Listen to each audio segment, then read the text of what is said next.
Bwana asifiwe. Na wakaribisheni kila mmoja kwenye fundisho la Biblia jioni njema ya leo kwa jina la Yesu.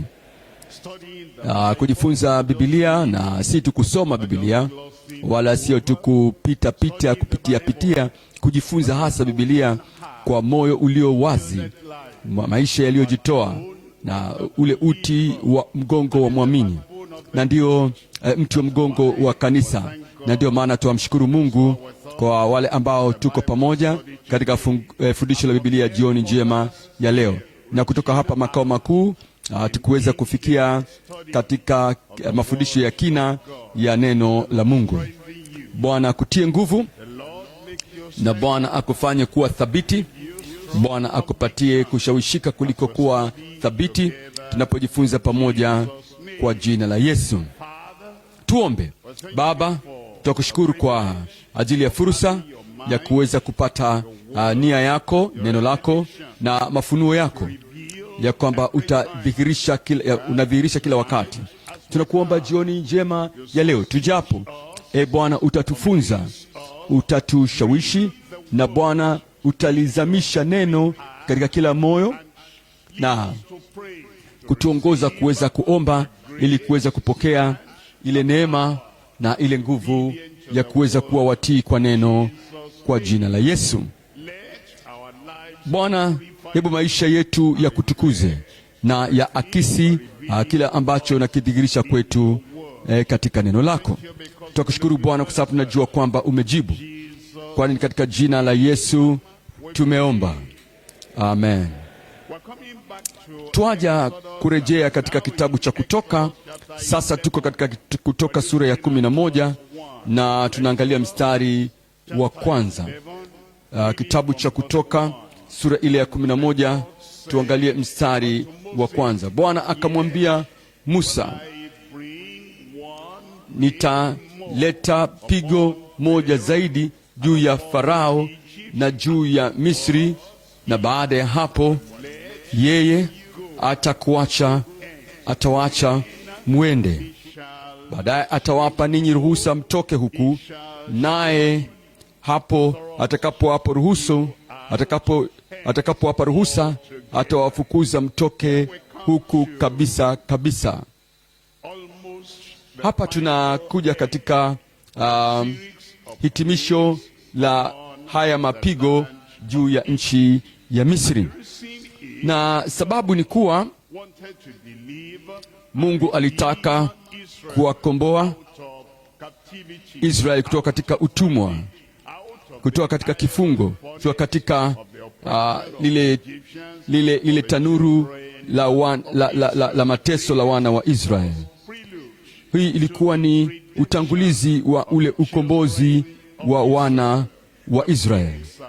Mapigo haya yamekuwa ni dhidi ya Mungu wao, dhidi ya zile sanamu zao na mapenzi ya Farao, na kutokuacha wana wa Israeli waende. Na kutakuwa sasa na pigo moja la hukumu ya Mungu juu ya nchi ya Misri. Na sasa kutakuwa na kilio, kutakuwa na maombolezo, kwa sababu kila nyumba katika kila mji Mungu alikuwa anakwenda kuwatembelea, watakwenda kuwatembelea na mapigo yasiyokuwa ya kawaida. Na kabla ya kulia kilio hicho, maonyo yanakuja kwao. Hapa tunaangalia maonyo ya dharura kabla ya maombolezo ya kudumu, na hii ni picha ya kile ambacho kitakutokea hata kwa ulimwengu mzima. Kila tunachojifunza katika nchi ya Misri, kila ambacho tunajifunza katika mapenzi ya makusudi ya Farao, mapenzi makaidi ya Farao, yakilete hukumu ya Mungu, yakilete adhabu ya aina ya adhabu ya aina ya mapigo ambayo yalikuwa nakuja juu ya nchi ya Misri. Kila ambacho tunajifunza hapa ni kuwafundisha ulimwengu mzima ya kwamba kile ambacho kimewatokea kwa ile nchi ya kidhambi ya kiovu ya Misri wakati ule kitamtokea kila mmoja pasipokuwa na kusaza, ambaye anaweka mapenzi yake, nia yake kinyume na ule wito wa Mungu, amri ya Mungu na yale mapenzi yake yeye Mwenyezi. Lakini yako maonyo kabla ya kilio hicho. Tunaangalia Mathayo sura ile ya 3. Mathayo 3:7. Lakini yeye alipoona wale Mafarisayo na Masadukayo wakiujia ubatizo wake, akawaambia, enyi wazao wa nyoka, ni nani aliyewaonya ninyi kuikimbia hasira itakayokuja? Ile hasira itakayokuja, ile adhabu itakayokuja, ule upotovu utakaokuja, ile hukumu itakayokuja, yale maangamizo yatakayokuja, ambayo yatakuja juu ya wale wa Misri. Aliwaonya kabla ile hukumu ya mwisho kufika. Na hali kadhalika na wale Mafarisayo na Masadukayo, wale watu wa kidini ambao waliweka matakwa yao, nia zao dhidi ya neno la Mungu na dhidi ya Kristo wa Mungu. Anasema walikuwa wanaonywa hapa kabla ya ile ghadhabu ya mwisho kuweza kuja. Mathayo 3:3, kila mti usiozaa matunda mazuri hukatwa na kutupwa motoni. Iko hukumu inayokuja. Kutakwenda kuwa na kilio na kusaga meno, na kule kulia na kuomboleza kutakuwa ni kwa milele na kwa kudumu. Lakini kabla hilo hajatokea, Mungu anawapatia na Mungu anatoa maonyo ya stahilio, ya mapema, ya dharura. Mathayo 13 mstari wa 42 anasema, na kuwatupa katika tanuru ya moto, ndiko kutakako kuwako kilio cha mwisho, cha kudumu, cha milele. Kutakuwa na kilio na kusaga meno. Angalia mstari wa 50. Mstari wa 50 anasema, mstari wa 50, naye atawatupa na kuwatupa katika tanuru ya moto, ndio kutakuwa kuwako kilio na kusaga meno. Lakini kabla ya kusaga meno huko na kulia huko kwa milele, kuna maonyo. Na ndio maana tunaangalia sasa neno hili jioni ya leo juu ya maono ya dharura kabla ya kilio cha kudumu. Na kila mtu wa Mungu, kila mwanamke wa Mungu lazima awe mwaminifu kwamba tunawaonya majirani zetu, tunawaonya kutaniko letu juu ya ile hukumu ambayo yaja, ile ghadhabu ijayo. Hayo maonyo yanakuja kabla ya kile kilio. Na kama ambavyo Mungu alimtuma Musa, kadhalika amekutuma wewe, amenituma mimi, ametutuma sisi sote, ili kwamba tuwaambie wenye dhambi ambao wameendelea katika dhambi kana kwamba maisha hayatakuwa na ukomo hapa duniani, wenye dhambi ambao wanaendelea katika dhambi kana kwamba dhambi itakwenda kuwa yaje kuwaletea furaha ya milele. Wenye dhambi ambao hawana ufahamu juu ya ule umilele, hawana ufahamu juu ya ile hukumu kubwa ya Mungu ambayo inakuja. Tunahitaji kuweza kutoa maonyo ya dharura, maonyo ya wakati huu kwao kabla ya ile hukumu na kile kilio, ule upendo, ili kwamba wasiweze kuingia katika umilele pasipokuwa na neno la maonyo likiwajia kutoka kwetu. Na sisi ambao tunafahamu ya kwamba maisha yaliyoishiwa katika dhambi hatimaye itakuja kuishia katika adhabu ya kudumu ya milele. Mambo matatu tutakwenda kuangalia jioni ya leo. Na jambo la kwanza hapa ni maonyo ya sasa kabla ya ule ukaidi wa awali. Yule Farao alikuwa mkaidi awali, na kila yale mapigo yaliyopita kila mapigo yaliyotokana na ule ukaidi wake, sasa bado maonyo mengine yanakuja, na sasa hili litakuwa ni onyo la mwisho. Maonyo ya sasa kabla baada ya ukaidi uliotangulia. Na jambo la pili ni malipo ya ghadhabu, ukaidi wa kudumu.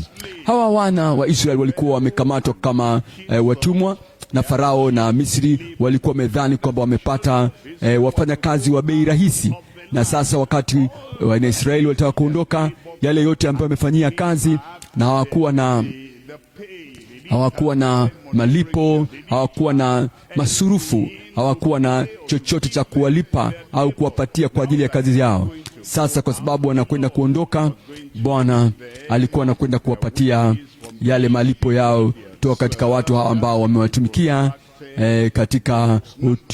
katika masuluba iliyokuwa ya kudumu. Jambo la tatu, kwenda kuangalia maajabu ya kipekee kabla ya kuadhibu uovu. Uovu utakwenda kuadhibiwa popote pale na kila mahali. Uovu utakwenda kuadhibiwa, na bado kutakwenda kuwa na maajabu ya kipekee kwa watu wa Mungu. Turejee sasa kipengele cha kwanza.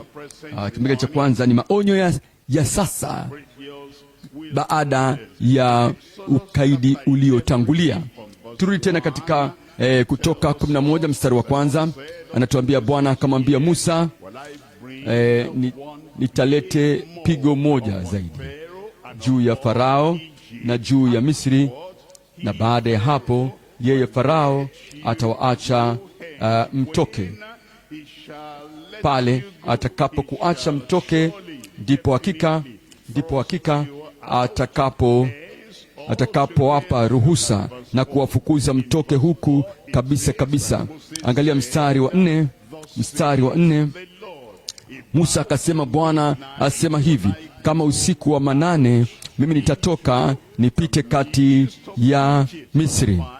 Mstari wa 5 anasema, na wazaliwa wakanzwa wote katika nchi ya Misri watakufa, tangu yule mzaliwa wa kwanza wa Farao aketie katika kiti chake cha enzi, hata mzaliwa wa kwanza wa huyo kijakazi aliye pale nyuma ya jiwe la kusagia, na wazaliwa wa kwanza wote wa wanyama. Angalia mstari wa 6.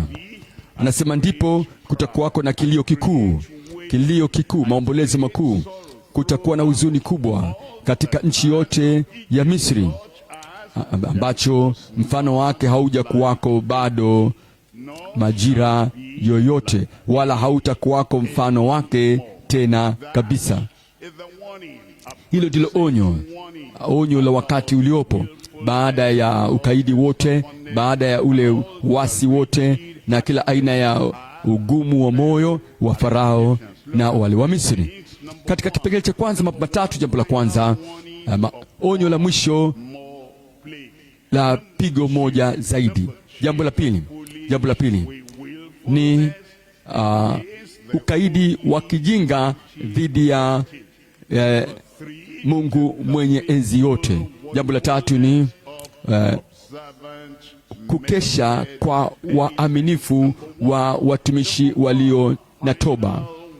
Jambo la kwanza, Rumi ya kwanza, onyo la pigo moja zaidi. Hili ndilo ambalo Mungu amekuwa amesema katika Kutoka sura ya 11 mstari wa kwanza. Bwana akamwambia Musa, liko pigo moja bado, moja tu, na ndio litakalokuwa pigo la mwisho, na ndio litakalokuwa la kutisha na lenye maumivu makali. Pigo moja zaidi. Angalia sura ile ya 9 mstari wa 14. 9:14 anasema mstari wa 14 anasema, nitatuma mapigo yangu juu ya moyo wako na juu ya watumishi wako na juu ya watu wako, kwani wakati huu nitaleta mapigo yangu yote juu ya moyo wako na juu ya watumishi wako na juu ya watu wako, ili upate kujua ya kuwa hapana mmoja mfano wa mimi ulimwenguni mote. Kusudi ya ile pigo, kusudi la hukumu ile ni kuweza kuwa mshawishi Farao ya kwamba yuko Mungu juu mbinguni, kwa sababu alikuwa amehoji, alikuwa ameuliza ya kwamba huyo Mungu ni nani. Hakujua ya kwamba huyo Mungu ndiye amesema sasa haya mapigo na hizi adhabu na hili pigo la mwisho, pigo moja la mwisho litamshawishi ya kwamba yuko Mungu juu mbinguni. Je, umeshawishika wewe mwenyewe ya kwamba yuko Mungu juu mbinguni, ambaye ametupatia amri kama viumbe wake. Yuko Mungu wa mbinguni ambaye amempatia Bwana wetu Yesu Kristo aliyekufa kwa ajili yetu. Je, umeshawishika tayari ya kwamba yuko Mungu mbinguni ambaye alitupenda akamtoa mwanawe wa pekee ili kwamba tuweze kuepuka kutoka katika dhambi na kukaa mbali na dhambi na kuwa na ile neema ya Mungu katika maisha yetu? Na je, umekwisha kushawishika tayari ya kwamba yuko juu mbinguni Mungu ambaye hayuko tayari awai yote apotee? Ni kwa sababu hilo ameweka ile uovu wetu wote juu ya Kristo Yesu mwana wake wa kipekee. Je, umekwisha kushawishika ya kwamba umeyatoa maisha yako kwa Bwana Yesu Kristo na kamwe kuto kumpinga yale mapenzi yake tena? Hebu angalia katika sura ile 26, angalia Isaya 26,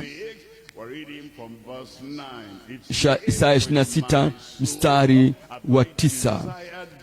Anasema, kwa nafsi yangu nimekutamani wakati wa usiku, naam, kwa nafsi yangu ndani yangu nitakutafuta mapema.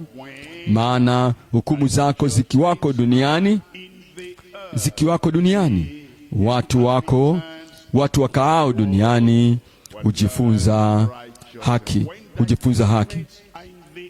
Wakati hukumu zako zikiwako duniani, mara nyingi watu hawaitikii kwa upendeleo. Mungu anatupendelea, anatupatia baraka, anatuponya miili yetu, anatukomboa kutoka katika mateso mbalimbali. Na bado watu wengi wanasema, basi sawa, hiyo ni sawa, Mungu ni mwema, Mungu ni wa ajabu, na hiyo haiwasukumi kwenda katika haki na utakatifu. Wanangojea ile hukumu ya Mungu. Anasema katika mstari wa 10, anasema, mtu mbaya hajapofadhiliwa, hata hivyo hatajifunza haki. Mtu mbaya afadhiliwe. Baraka zimpewe mtu mwovu. Ile mvua inayoanguka, inayonyesha kwa ajili ya kunyeshea mashamba yetu na kutupatia matunda, na ile jua ambalo linainuka linaangaza juu ya wema na waovu. Hebu kibali kiupewe, fadhili ionyeshwe. Yale mambo mengi mema ambayo yanafanywa hayabadilishi nia za watu. Anasema mtu baya ajapofadhiliwa, hata hivyo hatajifunza haki. Katika nchi ya unyofu atatenda udhalimu, wala hata uona utukufu wa Bwana. Mstari wa 11 anasema, Bwana, mkono wako umeinuliwa, lakini hawaoni, lakini wataona wivu wako kwa ajili ya watu wako, nao watatahayari. Naam, moto utawala adui zako. Naam, moto utawala adui zako. Na ndivyo ambavyo Mungu anavyofanya wakati anapotumia haya mapigo juu ya watu. Anafanya hivyo kwa upendo, ili kwamba wasiweze kudumu, wasiendelee kuwa waasi, wakaidi katika uovu na hatimaye kuweza kuangamia. Lakini kabla hajafanya hivyo, anatoa maonyo ya kwamba hukumu yaja, na hao wote watakuweko pale wakati hukumu inakuja. Na kama unataka kuepuka, huu ndio wakati wako, hii ndio nafasi ya kuepukia. Tumesikia maonyo haya ya hili pigo moja zaidi juu ya Farao na juu ya Misri. Angalia Rumi ya 2 kipengele cha kwanza. Bado ule ukaidi wa kijinga dhidi ya Mungu Mwenyezi pekee. Je, hakuwa mjinga Farao katika kule kuwa mwasi, katika kule kuwa mkaidi, katika kule kuwa sugu, katika kuwa mtukutu? Na alikuwa hivyo dhidi ya yeye ambaye ni mwenye maenzi juu mbinguni. Ni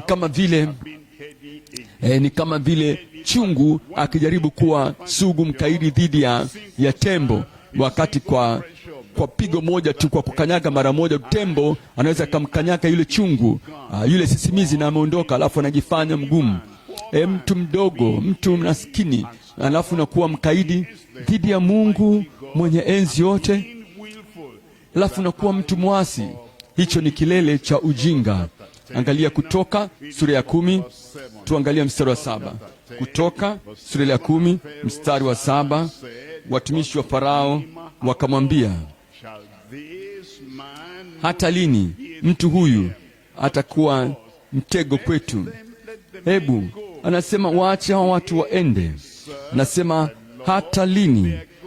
Ndipo watumishi wa Farao wakamwambia, mtu huyu atakuwa tanzi kwetu sisi hata lini? Wape watu ruhusa waende zao, watumikie Bwana Mungu wao. Hujatambua bado ya kuwa Misri imekwisha haribika? Wache waende. Hujaona mapigo haya? Hivi hujui ya kwamba huku kuwa kwako na ukaidi kwa kijinga kuna kuangamiza, kuna kuondoa katika enzi na kuiharibu enzi yako na kuiharibu ile nchi ya Misri. Huku ni kuwa na ukaidi wa kijinga dhidi ya yeye mwenye enzi, mwenye uweza mwenyewe. Angalia kwenye Isaya 45, Isaya 45 mstari wa 9. Ole wake yeye ashindanaye na muumba wake. Anasema ole wake ashindanaye na muumba wake, sababu kutakuwa na mwitikio wa mbingu dhidi ya aina hiyo ya ukaidi wa kijinga na moyo ambao ni wa kuwa na moyo sugu, na dhidi ya mapenzi ya Mungu Mwenyezi. Ole wake, ole wake, mateso, huzuni. Ole kwake ashindanaye na muumba wake, kigae kimoja katika vigae vya dunia. Je, udongo umwambie yeye au finyangae, unafanya nini? Je, udongo umwambie yeye au finyangae, unafanya nini? Unafanya nini? Au kazi yako hana mikono? Na Mungu ni mwenye enzi na ni mkuu.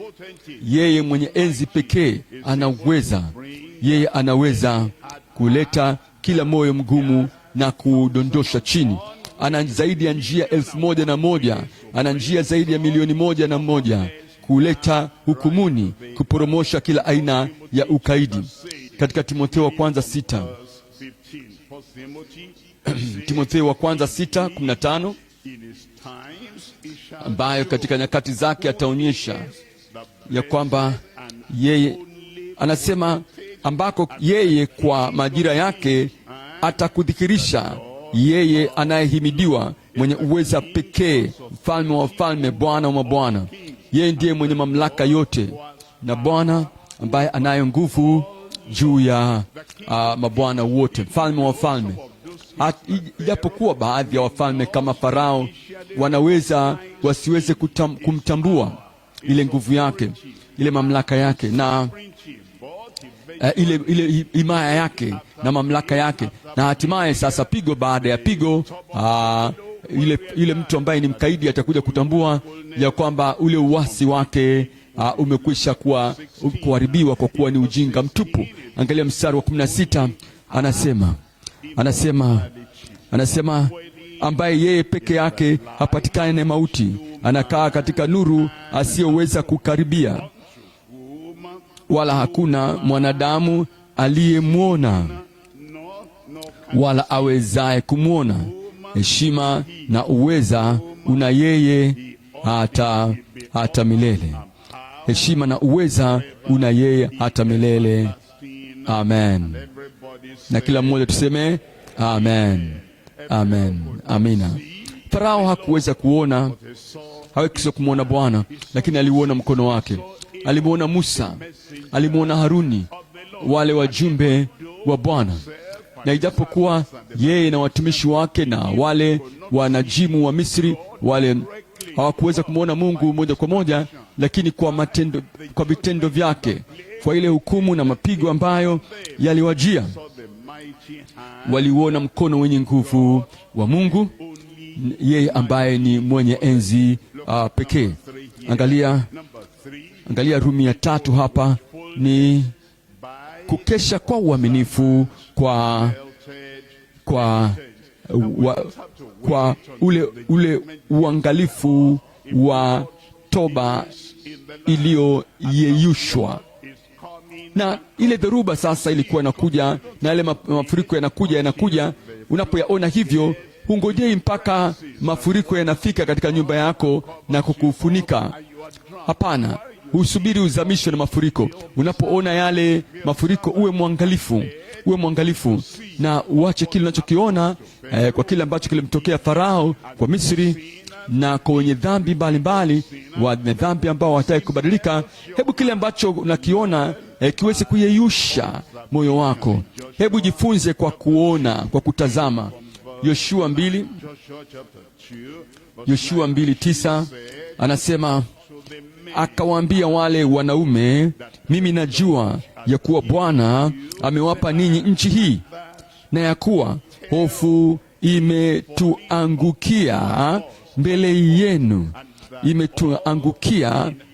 yetu, na ya kuwa wenyeji wote wa nchi wameyeyuka. Huko ndio kuona kwake.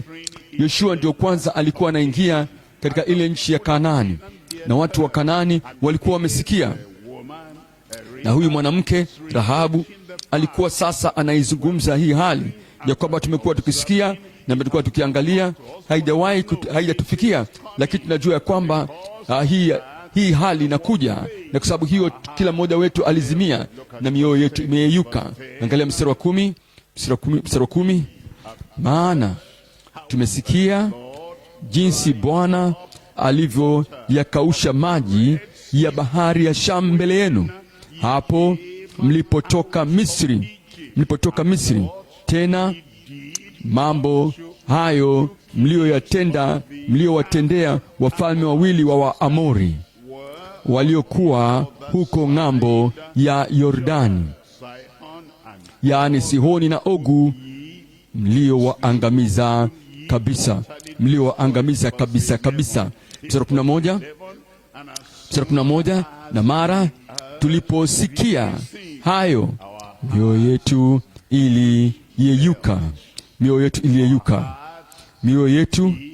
iliyeyuka. Tumekuwa tukijifunza kutoka na tumeweza kuona ule udhihirisho wa ile nguvu ya Mungu katika katika kuweka yale mapigo ambayo yasiyopingika juu ya wale watu wa Misri, yale mapigo yalivyokuwa nawafikia.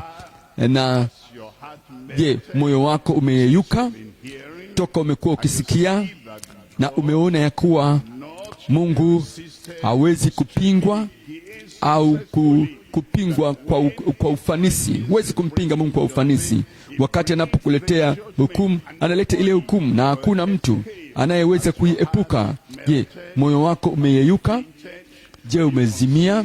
Je, umetafakari ya kwamba huyo Mungu ameahidi na kutishia ya kwamba anakwenda kuleta hukumu juu ya dunia ambayo tunaishi, na ya kwamba hakuna mwenye dhambi atakaye kwenda bila ya kuwa na mapigo, ya kwamba hukumu itamfikia kila mwenye dhambi kwa kule kuangalia kile ambacho Mungu amefanya, tukijua kile ambacho Mungu amefanya kwa watu wengine, na tukijua ya kwamba pindi anapoamua ya kwamba atakwenda kufanya kile ambacho amekisema.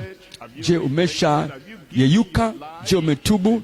Je, umetoa maisha yako kwa Bwana na kukimbia na kuepuka ile ghadhabu inayokuja? Angalia katika Mhubiri sura ile ya 8, Mhubiri 8:11, kwa sababu adhabu dhidi ya kazi ya uovu haifikilishi upesi. Anasema pia mioyo ya watu wamekaza kutenda, kwa sababu hukumu juu ya tendo baya haitekelezwi upesi. Mioyo ya wanadamu huthibitishwa ndani yao ili kutenda mabaya, kwa sababu ile hukumu haiji mara moja, sababu yale mapigo hayaji haraka dhidi ya wenye moyo mgumu kama Farao. Wanadumu na kudumu, na hiyo ndio asili ya kila mtu, kila mwanamke.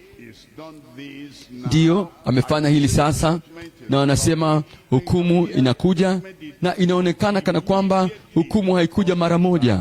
Sababu hiyo sasa mioyo ya watu, mioyo ya wanawake ikawa imekaza kutenda maovu, ajapokuwa mwenye dhambi amefanya maovu mara 100, akazidisha siku zake. Lakini hata hivyo, najua hakika ya kwamba itakuwa heri kwa wamchao Mungu, wenye kicho mbele zake, wenye kicho mbele zake. Mstari wa 13, walakini haitakuwa heri kwa waovu. Hukumu itakuja, na kama hukumu haiji sasa duniani, lakini bado itakuja hiyo hukumu katika ule upande mwingine wa milele, ya kwamba utakwenda kuteketea milele na milele kwenye ule moto wa milele. Hukumu itakuja, kwa sababu haitakuwa vyema lakini haitakuwa heri kwa mwovu, wala hata zicha siku zake zilizo kama kivuli, kwa sababu hana kicho mbele za Mungu. Waebrania sura ya 2. Waebrania 2:1. Kwa hiyo imetupasa kusikiza yale ambayo tumeyasikia.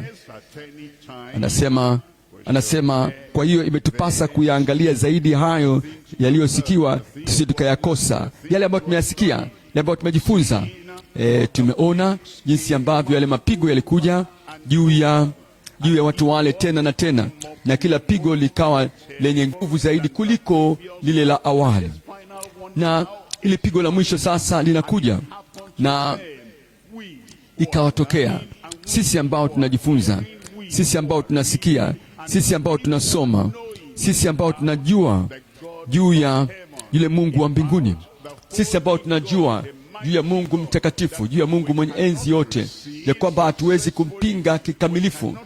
Sisi hatuwezi kupinga kwa kudumu, kwa sababu yeye ni mkuu kuliko mwanadamu, na yeye atakwenda kuleta hukumu. Basi inatupasa kuangalia zaidi sana yale ambayo tumeyasikia, yale ambayo tuliyosikia na tumejifunza, ili kwamba aina ile ya mapigo isiweze kuja juu yetu na tuweze kuepuka ile hukumu ya milele ya Mungu. Anatuambia katika mstari wa pili anatuambia, kwa maana ikiwa lile neno lililonenwa na malaika lilikuwa imara, na kila kosa na uasi uliofanyika sirini, kila uasi uliofanyika katika hadhara, kila uasi uliofanyika kwa makusudi, kila uasi ambao umefanywa kwa moyo ambao ni sugu, kila uasi na kutokutii, ulipata ujira wa haki, ulipata ujira wa haki. Mstari wa 3, sisi je, tutapataje kupona tusipojali wokovu mkuu namna hii? Wakati msamaha ungalipo, wakati neema ya Mungu ingalipo, wakati ambapo ile rehema ya Mungu ingalipo, na anatuahidi wokovu. Kila atakayelitia jina la Bwana ataokoka. Kama tukipuuza wokovu ule, kama tukikataa wokovu ule, kama tukipuuza wokovu ule, kama tukitupa chini nyuma wokovu wetu, anasema basi tutapataje kupona tusipojali wokovu mkuu namna hii, ambao kwanza ulinenwa na Bwana, ulianza kunenwa na Bwana, kisha ukathibitika kwetu na wale waliosikia. Mstari wa 4, Mungu naye akishuhudu pamoja nao kwa ishara na maajabu, ishara na ajabu na nguvu za namna nyingi, na kwa magawanyo ya Roho Mtakatifu kama alivyopenda mwenyewe. Anatupatia uthibitisho na anatupatia udhihirisho wenye kushawishi ya kwamba yeye ni Mungu wa uweza, anatumia nguvu ile katika namna chanya ili kuweza kuponya, kukomboa na kutenda ishara na maajabu na kutusaidia na kutuondoshea mateso yetu, na hilo linapaswa kutupeleka kwa Bwana, ya kwamba ule wema wa Bwana unatuita ili kwamba tuweze kufikiria toba. Kwa upande mwingine ametuonyesha hali kadhalika ile nguvu yake katika kuleta adhabu na mapigo juu ya wale walio waasi, juu ya watu wenye dhambi, juu ya watu wenye mioyo migumu, na hilo linapaswa kuyeyusha mioyo yetu na kutupeleka tuweze kutubu na kuweza kuwa watu wenyenyekevu mbele za Bwana, na yeye anatupatia rehema. Tuaja kipengele cha pili sasa. Kipengele cha pili tunasoma kutoka katika Kutoka sura ya 11 tena kuanzia mstari wa pili sasa. 11:2. Basi sema wewe masikioni mwa watu hawa, na kila mtu mume na atake kwa jirani yake, na kila mwanamke atake kwa jirani yake vyombo vya fedha na vyombo vya dhahabu. Neno lile pale kuazima, hili neno hapa limewachanganya watu. Kwenye lugha ya awali ambapo Agano la Kale liliandikwa, hili neno hapa alikuwa kuazima, bali ilikuwa ni kutaka na atake, kama Kiswahili kimenena vizuri hapa, na atake kwa jirani. Kuazima ni kana kwamba unachukua alafu utawarudia tena, lakini wana wa Israeli hapa alikuwa hawarejei tena Misri, walikuwa wakiwataka.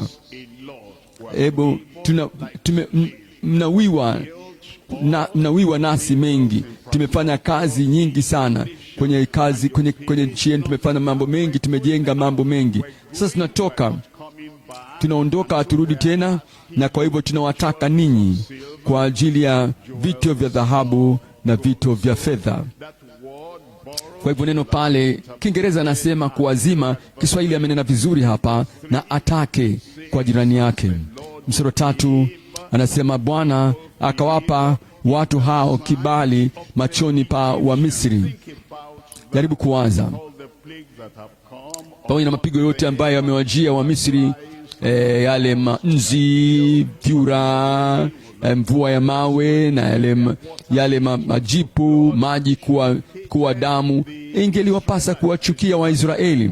Wangelisema hapana, tumepitia mengi mbona? Na sasa walipokuwa wakiwataka kupata dhahabu na fedha, wangeliitikia kwa chuki, wangelitaka kuitikia kwa moyo wa kukataa, lakini la hasha. Bwana akawapa kibali, kwa sababu ilibidi wawalipe wana wa Israeli ile mishahara yote ya kazi ambayo walikuwa hawajawalipa. Anasema Bwana akawapa watu hao kibali machoni pa Wamisri. Zaidi ya hayo, huyo mtu Musa alikuwa ni mkuu sana katika nchi ya Misri, machoni pa watumishi wa Farao, machoni pa watumishi wa Farao na machoni pa watu wake wote. Malipo ya mishahara yao walichokuwa nakipata sasa, ile fedha na dhahabu, haya yalikuwa ni mishahara ya kazi zao za muda mrefu ambao wamefanya kwa mamia ya miaka katika kule Misri. Tuangalie mambo matatu hapa kipengele cha pili. Jambo la kwanza ni mali iliyotabiriwa katika fedha na dhahabu. Jambo la pili, malipo, mishahara iliyolipwa ya utumwa bila pato. Jambo la tatu ni mali iliyogeuzwa na kupotezwa kwa miungu migeni.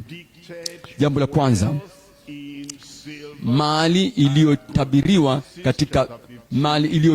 katika fedha na dhahabu.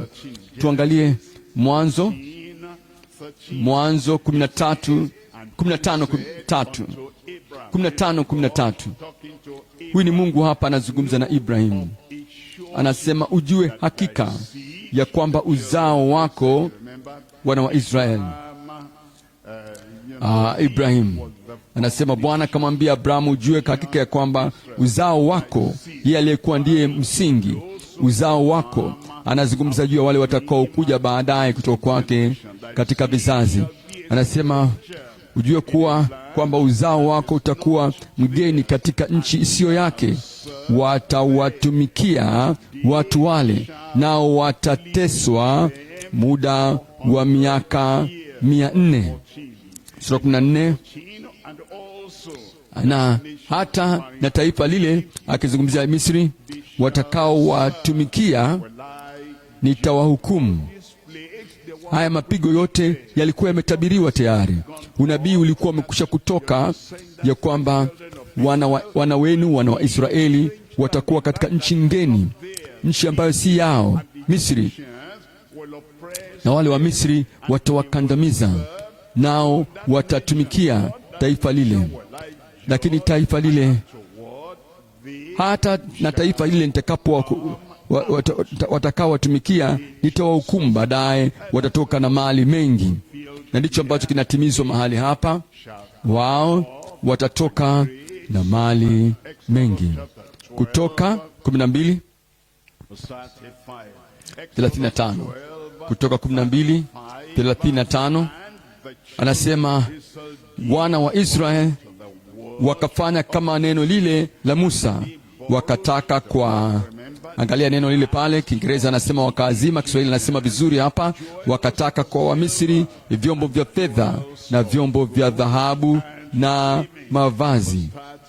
Mstari wa 36 anasema, Bwana akawajalia kupendelewa na Wamisri, hata wakawapa kila walichokitaka.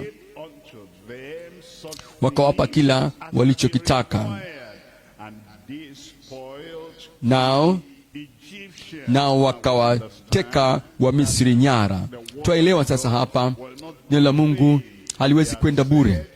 Alikuwa amesema ya kwamba hata watatumikia taifa geni. Walifanya hivyo, na ya kwamba hawatakuwa huko milele.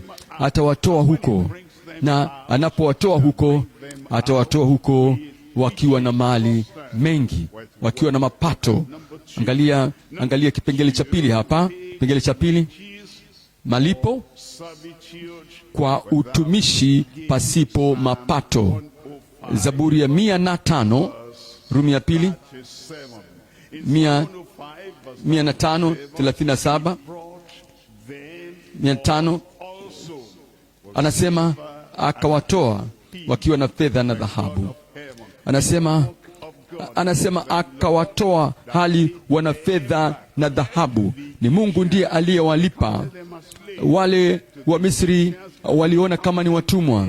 Wale wa Misri waliwaona kama watendakazi wasiokuwa na faida yoyote ile, watendakazi ambao hawana mkataba nao wowote, watawalipa chochote tu. Ukiwaachia Wamisri wangeliwaachilia waende mikono mitupu, lakini Mungu akawaleta,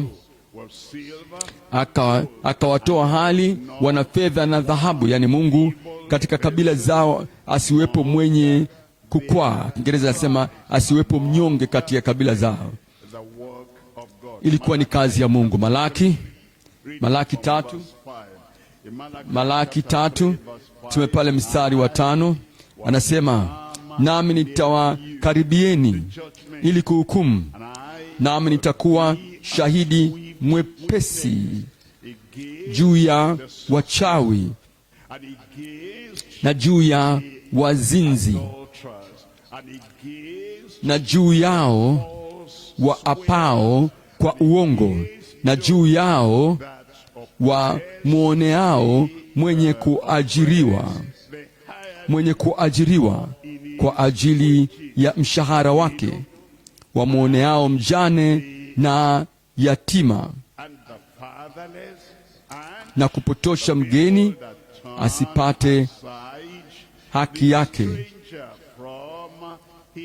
Anasema na kumpotosha mgeni asipate haki yake, wala hawaniogopi mimi, asema Bwana wa majeshi. Ni kanuni ya Bwana ya kwamba kutakuwa na haki, na ya kwamba watu wanapofanya kazi lazima wapewe haki yao, lakini wakufanya hivyo. Na watu wanapokufanyia kazi unapaswa kuwalipa, walipe kisawasawa. Kama huwalipi, na unadhani kwamba unakuwa mjanja janja, kila kitu ambacho ulipaswa kulipa bado kitaondoshwa kutoka kwako.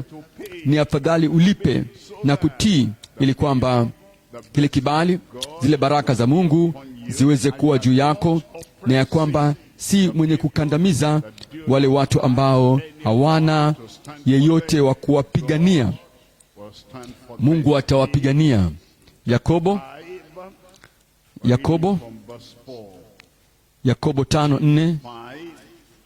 Yakobo 5:4 anasema, tazama, ujira wa watendakazi,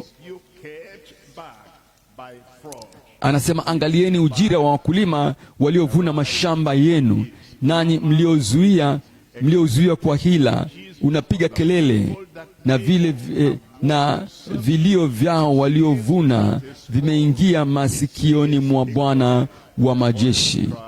Anasema sauti yao, anasema vilio vyao waliovuna vimeingia masikioni mwa Bwana wa majeshi, vimeingia wa Bwana wa majeshi. Na kwa sababu ya kile kilio cha wale maskini, watu maskini, kimeingia katika masikio ya Mungu. Na ndio maana Bwana katika kutimiza ule unabii sasa amempatia Ibrahimu, amewapatia hakuwaruhusu ule ujira waliowaibia, sasa wanawapatia wakati walipoondoka. Jambo la tatu ni mapato yaliyotapanywa kwa wana wa Israeli. Wana wa Israeli walipata ile fedha. Mungu alikuwa na kitu mbeleni, kwa sababu ilikuwa waende kule nyikani, na ilikuwa waende kumtumikia Bwana Mungu wao.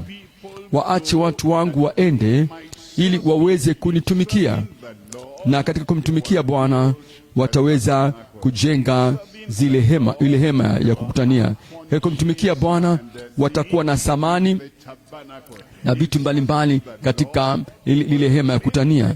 Katika kumtumikia Bwana watalitengeneza lile sanduku la agano, na vile vitu vyote watavipata kwa dhahabu. Sasa vile vitu watavifanya kwa dhahabu. Sasa watapata wapi hiyo dhahabu kama wataenda mikono mitupu? Lakini hawakujua. Wanasema, tumepata fedha, tumepata dhahabu. Hebu muombe Bwana, muulize Bwana, kwa nini umetupatia kibali mbele ya Misri? Muulize Bwana, kwa nini sasa tumeomba na mbona wametupatia kila kitu tulichokihitaji, kile kitu tulichowataka watupe, kwa kusudi ili kwamba lile hema la nyikani liweze kujengwa. Na Mungu akawa ametoa hayo yote, lakini hawakuweza kuelewa wakati ule. Angalia Kutoka 32, Kutoka 32 kuanzia mstari wa kwanza. Na watu walipoona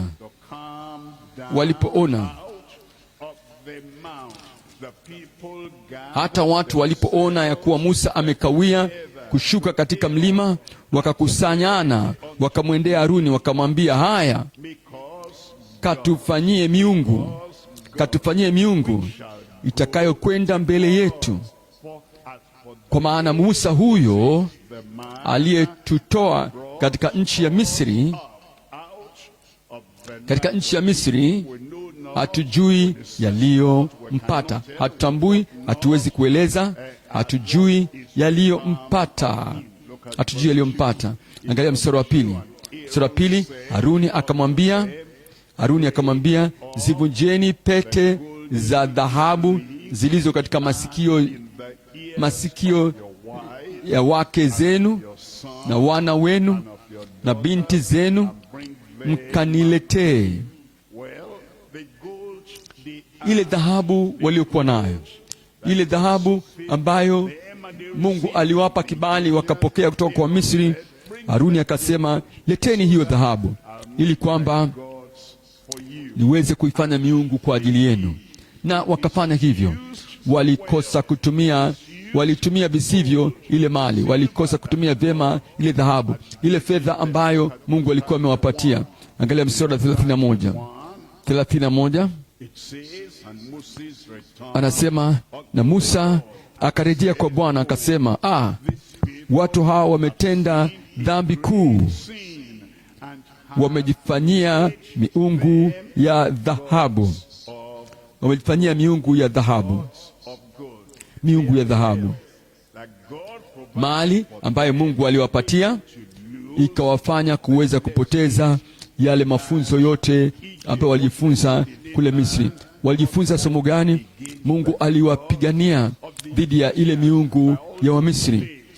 Ndio maana ya hayo mapigo yote. Alafu wakatoka na Mungu akawapatia fedha na dhahabu na ile mali ambayo Mungu aliwapatia, ikawafanya wasahau kile ambacho walipaswa kujifunza katika yale mapigo ambayo yaliwajia wa Misri. Sasa wakajitengenezea wenyewe miungu ya dhahabu. Mstari wa 32, mstari wa 32.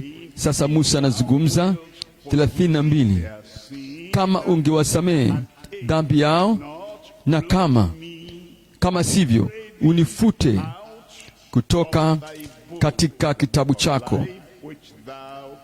Anasema walakini sasa ikiwa utasamehe dhambi zao, na hivyo unifute na kusii katika kitabu chako ulichokiandika. Bwana akamwambia Musa, mtu yeyote aliyenitenda dhambi ndiye nitakayemfuta katika kitabu changu, kutoka katika kitabu changu.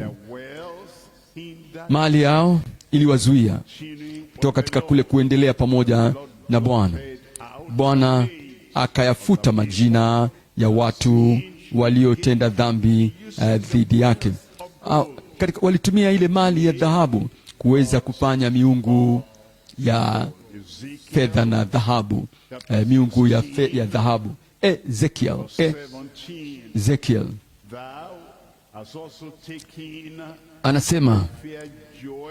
anasema pia ulivitoa vyombo vyako vya uzuri vya dhahabu yangu na vya fedha yangu nilivyokupa, ukajifanyia sanamu za wanaume, ukafanya mambo ya kikahaba pamoja nazo. Mungu akawaambia Waisraeli katika historia yao. Sasa baadaye anawakumbusha, nasema mbona nikupeni mali, lakini mmechukua hiyo mali na mkatumia sanamu kutoka katika hizo. Mstari wa 18, ukatoa nguo zako za kazi ya taraza, ukawafunika, ukaweka mafuta yangu na uvumba wangu mbele yao.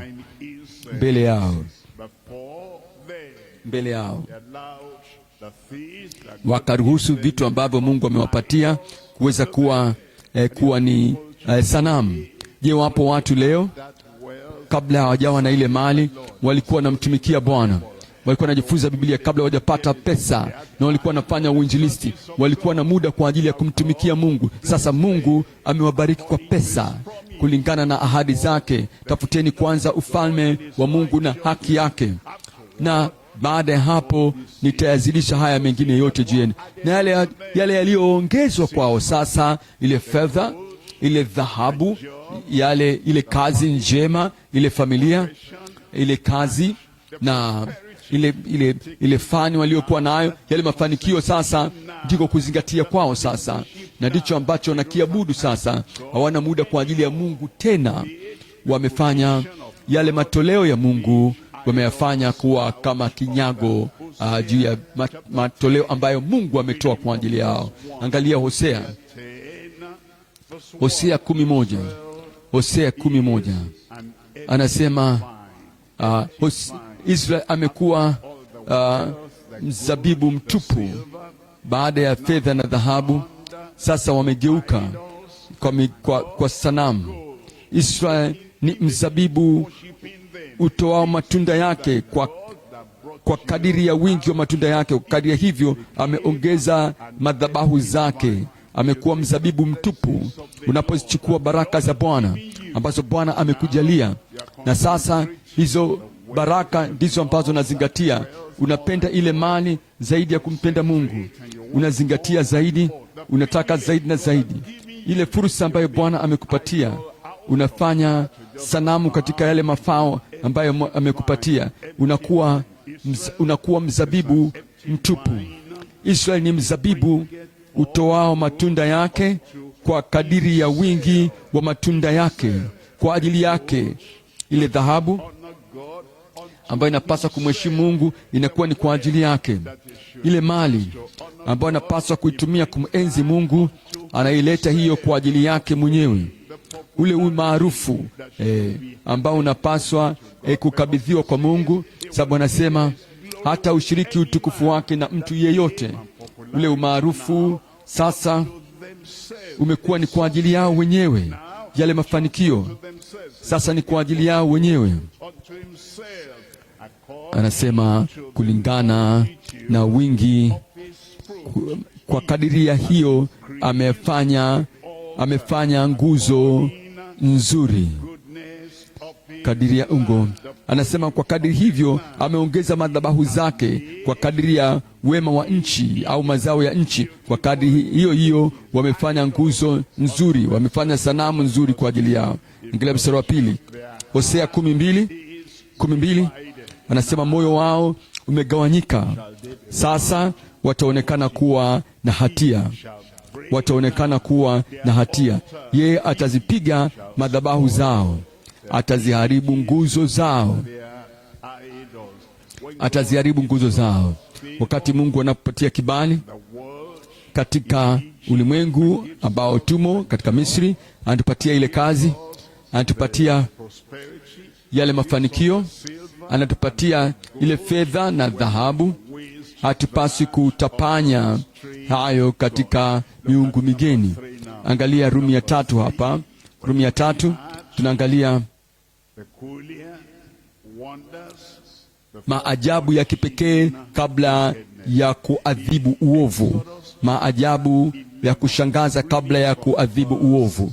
Kutoka 11:7, 11 mstari wa 7 anasema, lakini katika wana wa Israeli hapana hata mbwa atakayetoa ulimi juu yao, juu ya watu wala juu ya mnyama, ili kwamba mpate kujua Bwana alivyowatenga wa Misri na wa Israeli, alivyowatenga wa Misri na wa Israeli.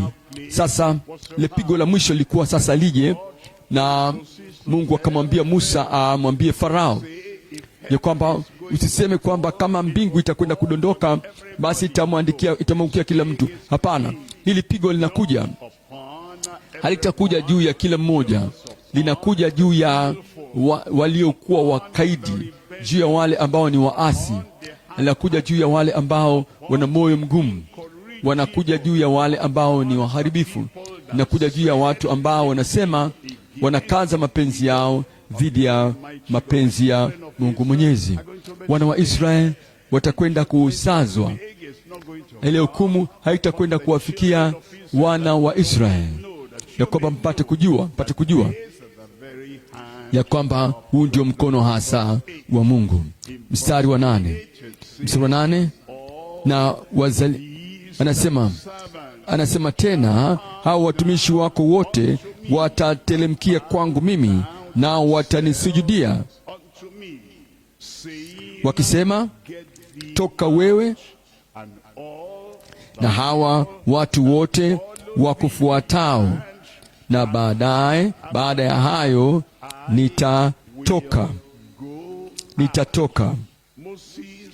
Musa alikuwa amemwonyesha Farao ya kwamba ukaidi wako hautaendelea kupita wakati huu. Pigo la mwisho linakuja, na Mungu atatenda kwa ukuu na kwa mamlaka, na ataleta mapigo juu ya watumishi wako, na watu watambua ya kwamba Mungu ndiye Mungu. Angalia mstari wa 9. Bwana akamwambia Musa, Farao hata wasikiza ninyi, kusudi ajabu zangu ziongezeke katika nchi ya Misri. katika nchi ya Misri. Ukaidi wa Farao utamfanya Mungu aendelee kutenda na kutenda na kutenda katika nguvu na mamlaka ya kimungu. Mstari wa 10 anasema Musa na Haruni walifanya ajabu hizo zote mbele ya Farao.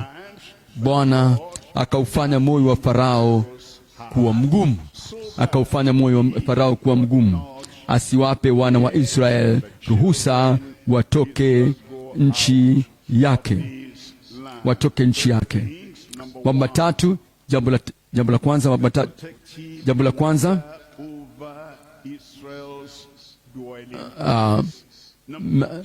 ulinzi wa ajabu juu ya makazi ya Israeli. Jambo la pili ni vita vyenye kuadhibika dhidi ya mkombozi wa Israeli. Jambo la tatu ni mapenzi ya shindayo ya mamlaka ya Israeli. Tuangalie kipengele cha kwanza katika tuangalie Rumi ya kwanza, maajabu ya lindayo katika makazi ya Waisraeli. Ndicho ambacho Mungu alikuwa amewaahidi Israeli, ya kwamba hili pigo la mwisho laja na ile hukumu ya mauti ya mzaliwa wa kwanza katika nchi nzima ya Misri, hilo pigo litakwenda kutokea, lakini yule mzaliwa wa kwanza wana wa Israeli hataweza kukutana na pigo hilo. Yeye Mungu mwenyewe atakwenda kufanya tofauti. Kwa nini? Kwa sababu yeye hatakwenda kuadhibu wanaye mwenyewe. Hebu wacha watoto wangu waende, na ile adhabu ya mwana itakwenda kuchukuliwa na ile mwana kondoo aliyechinjwa.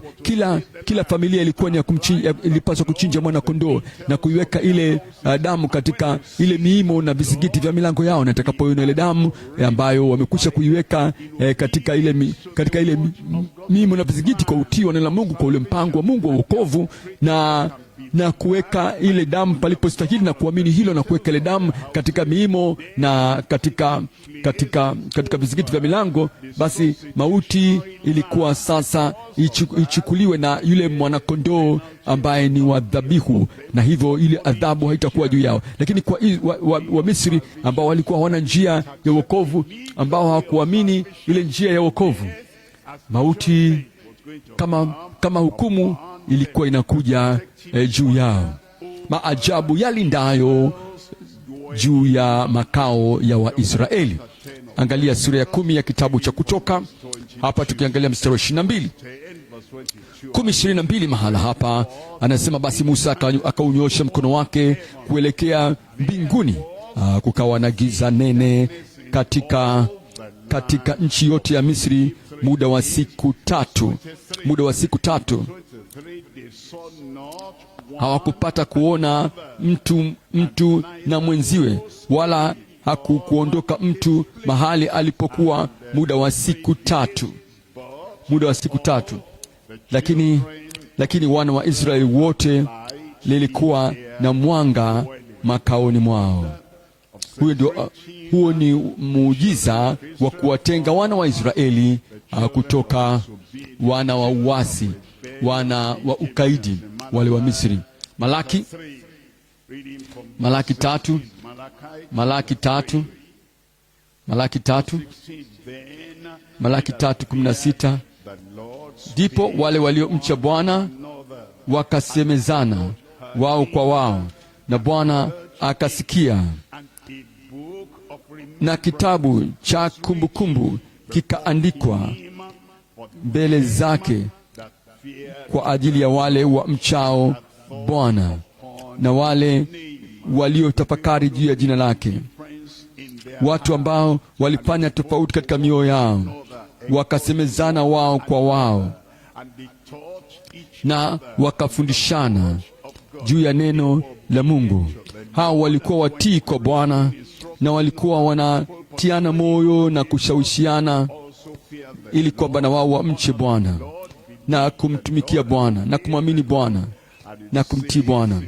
Anasema mstari wa 17 anasema, nao watakuwa wangu, asema Bwana, watakuwa wangu, asema Bwana wa majeshi, katika siku ile niifanyayo nami watakuwa hazina yangu hasa, nami nitawaachilia kama vile mtu awaachiliavyo mwanawe mwenyewe amtumikiaye. Watu ambao wanatii neno, watu ambao wanaishi kwa neno, na watu ambao wanamfanya Mungu kuwa wa kwanza, kama wokovu uko ndani yao na wanaishi maisha yao matakatifu na yaliyotakaswa na wanamtumikia yeye, Mungu anafanya tofauti kwa ajili yao. Mstari wa 18 anasema, nanyi ndipo mtakaporudi, nanyi mtapambanua kati ya mwenye haki na waovu, katika yeye amtumikiaye Mungu na yeye asiyemtumikia. Angalia Rumi ya 2 kipengele cha 3. Vita viadhibiwavyo dhidi ya mkombozi wa Israeli. Watu ambao wanainuka dhidi ya Bwana na wanapigana dhidi ya Mwenyezi, wanagombana dhidi ya neno la Mungu, wanagombana dhidi ya mapenzi ya Mungu, wanagombana dhidi ya matamko ya kile ambacho Mungu anakitaka, kile ambacho Mungu ndicho shauku yake. Na hiyo ni vita, na aina hiyo ya vita dhidi ya Bwana inaadhibika. Angalia Kutoka 11:9 anasema, Farao hatawasikia, atakuwa mkaidi. Akamwambia Farao, hatawasikia ninyi, atakuwa mkaidi, mwasi, asiyemtii, hata kwamba maajabu yangu, maajabu ya hukumu yataweza kuwa yamezidishwa katika ile nchi ya Misri. Tunaambiwa katika sura ya 3, Kutoka sura ya 3 kuanzia mstari wa 19, anasema, nami najua yule mfalme wa Misri, nami najua ya kuwa huyo mfalme wa Misri hatawapa ruhusa mwende, la hata mkono wa nguvu. Bwana anajua, Bwana anatujua sote. Wale ambao watakwenda kutii anawajua, wale ambao watakwenda kuwa waasi anawajua. Hakuna ambacho kinamshangaza, kinamduaza. Wale ambao watakwenda kumkataa anawajua. Wokovu upo na anatupatia wokovu kila mmoja, hapendi hata mmoja apotee. Lakini watu ambao watakwenda kuwa sugu katika dhambi na wenye ukaidi katika uasi, wakigombana, wakifanya vita dhidi ya mapenzi na neno lake Mwenyezi, anawajua. Na kwa sababu anajua hivyo, Mungu ameandaa hukumu yake mbinguni dhidi ya kila mmoja ambaye amekuwa ni sugu, amekuwa ni mwasi dhidi ya neno na takwa la Bwana. Vita dhidi ya Bwana, hiyo vita itahukumiwa. Ama ni Farao au Nebukadreza au Herode, yeyote atakuwa ni mtu tu ambaye hajui kwamba anapaswa kujitiisha kwa Bwana. Anafanya vita dhidi ya mkombozi. Hiyo vita itaadhibiwa. Tuangalie kipengele Rumi ya 3 hapa. Mapenzi yashindayo ya mamlaka ya Israeli. Mungu atakuja kushinda. Mungu atashinda hatimaye.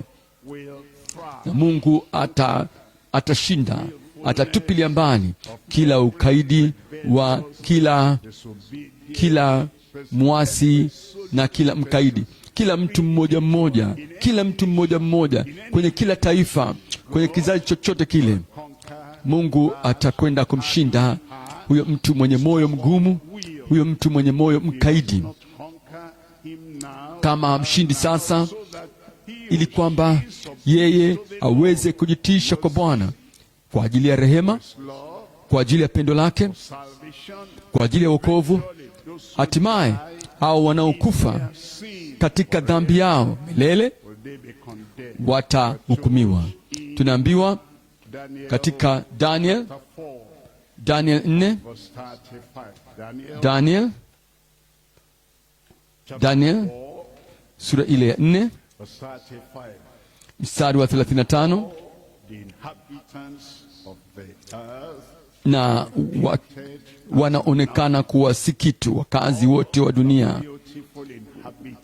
wale wakazi wazuri zuri ambao wana kiburi sababu ya uzuri wao, kila ambao wakazi matajiri wa dunia na wote wakaao duniani wanahesabiwa kuwa si kitu, watu wanaojiona kuwa na thamani kwa sababu ya mali zao. Wote wakazi wa dunia wenye mamlaka, wenye mali, lakini ni waasi kwa sababu ya mafanikio yao, wana kiburi. Wote wakazi wenye kimamlaka wa duniani wanahesabika kuwa si kitu. Kila mafarao katika dunia, wa Nebukadreza, kina Herode wa dunia, na waasi wenye dhambi duniani, anasema na wakazi na watu wote wanaokaa duniani wamehesabiwa kuwa si kitu, naye hufanya kama atakavyo katika jeshi la mbinguni na katika hao wanaokaa duniani, wala hapana awezaye kuuzuia mkono wake.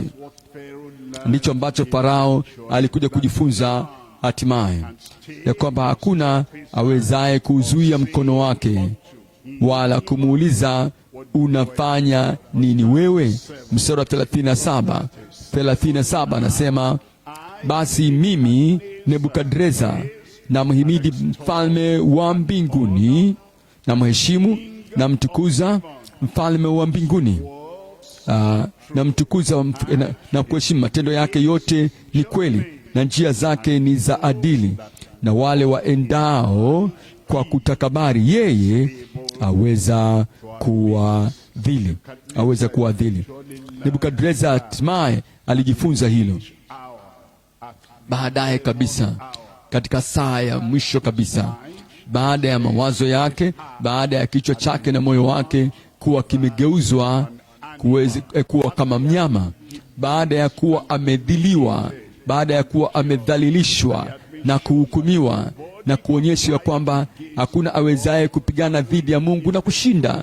Hatimaye moyo wake wa kiburi ukawa umeporomoshwa, umedhiliwa. Sasa anatoa sifa na kusema kwamba wakazi wote wa Mungu wameonekana kwamba si kitu. Farao hakujifunza hilo katika wakati uliostahili. Alingojea sana mpaka ambapo yale maombolezo ya mwisho, mpaka pale ambapo yule mzaliwa wa kwanza wa Misri alikuwa amekwisha kufa. Na si hivyo tu, hata hatimaye baada ya kuachilia wana wa Israeli, bado akajihoji kwamba hivi, kwa nini nimewasalimisha watu, nimewaachilia watu hivi, kwa nini nimesalimu amri? Alafu akachukua magari yake ya vita akawafukuzia wana wa Israeli na kwenda mpaka kuwafikia kwenye bahari ya Shamu, na kwa mara nyingine tena akajifunza, lakini sasa akawa amechelewa. Funzo aliyojifunza, na sasa alikuweza kuweza kuonyesha kwamba nimejifunza somo lolote lini. Akafa katika uasi, alikufa katika ukaidi wake, akaangamia humo katika bahari ya Shamu, na akaenda katika umilele wa kilio na kuomboleza.